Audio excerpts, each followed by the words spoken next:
have been, you know, a lot of movies over the years, a lot of books. You both have read them about JFK, about the assassination, but this movie has a very unique take on it in that it's telling these different stories of people that we didn't really know that much about.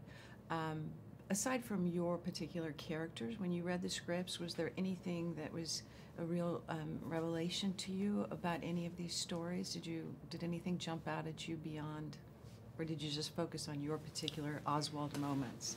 Well, I think I love the film because it talks about ordinary people and how such a monumental event affected hundreds and hundreds of people. The doctors and the nurses and the policemen and the Secret Service and the citizens of Dallas and the tiny details about getting a coffin on Air Force One and the funeral of Oswald and how the emergency room at Parkland Hospital dealt with JFK and Lee Harvey Oswald in a space of 36 hours, the same doctors. And it's all true. We find out at the end what happened to a lot of those characters. So I love the way it took that point of view, and I think we can identify more with those events because that could have been us. We could have been standing in the hallway of that hospital or standing in Dealey Plaza. And I think that's the beautiful thing about our film, and that's, if there's anything I could ask for, you know, that the audience could relate to, is that they can have some empathy and relate to the human element of these characters and to take that personally into their own lives. Because what happened on that day, I don't think is something that, be very careful about this, and we've experienced it in this decade also. There are moments of violence that affect all of us. And they have ripple effects across not only this small circle, which is our families, but our country and the world. And you said earlier, if we don't learn from our past, we're doomed to repeat it.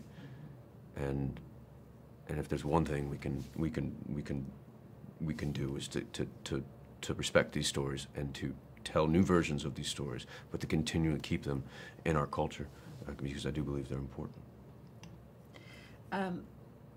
There's a huge, wonderful cast in this movie of highly respected actors. It was very apparent last night on stage seeing you all lined up at the premiere.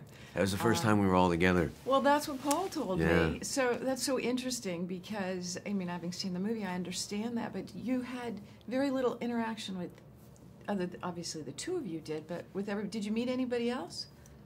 Did you interact at all? I met Billy Bob Thornton for about 10 minutes in the makeup trailer because we were just crossing over. But because the nature of the film is so episodic, we were all shooting our bits in little sections, and so we didn't get to meet. I only met Jeremy Strong last night, who plays Lee Harvey Oswald. He said, "You don't know me, but you played my mother." And it was a joy to meet him. And of course, Paul Giamatti, I've had on a pedestal for many years. Well, there's another example. The Zapruder story is beautiful. It's heart-wrenching, and all of those tiny stories got a little bit submerged because of the bigness of the main story. Well, the Zapruder, you know, for years, the Zapruder film, with no sense of the man. You know, I didn't have any sense of the man. It became so much bigger than that person, and the movie does a beautiful job of sort of giving you context and layers to that. Yeah. What about you? Anybody like the experience of these other actors? You didn't really. I can't really ask that question. You didn't really work with them other than Jackie, right? I worked with Jackie. Jeremy Strong, who actually I've known from New York for a while. I know him from theater in New York, and then Paul Sparks is another New York actor who worked with Paul and Billy Bob.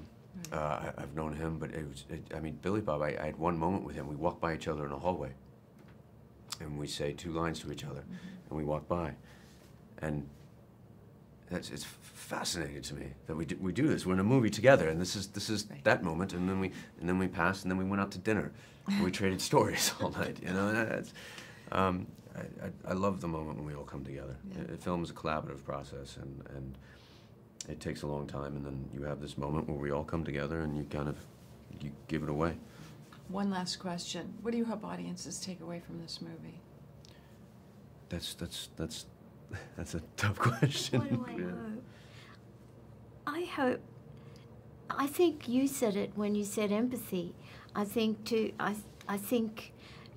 to see that it wasn't just one of the biggest events of the 20th century.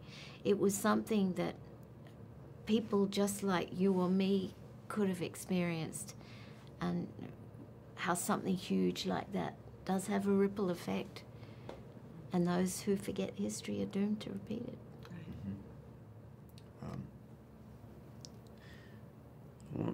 I want, if you see a film, that if people see our film, I want them to have a reaction, one way or the other. It doesn't have to be good, it doesn't have to be bad. The worst thing you can do is see a film and go, eh. And it's not to provoke a reaction, but it's to have an opinion. And I hope people do have an opinion and can relate to it on some sort of level.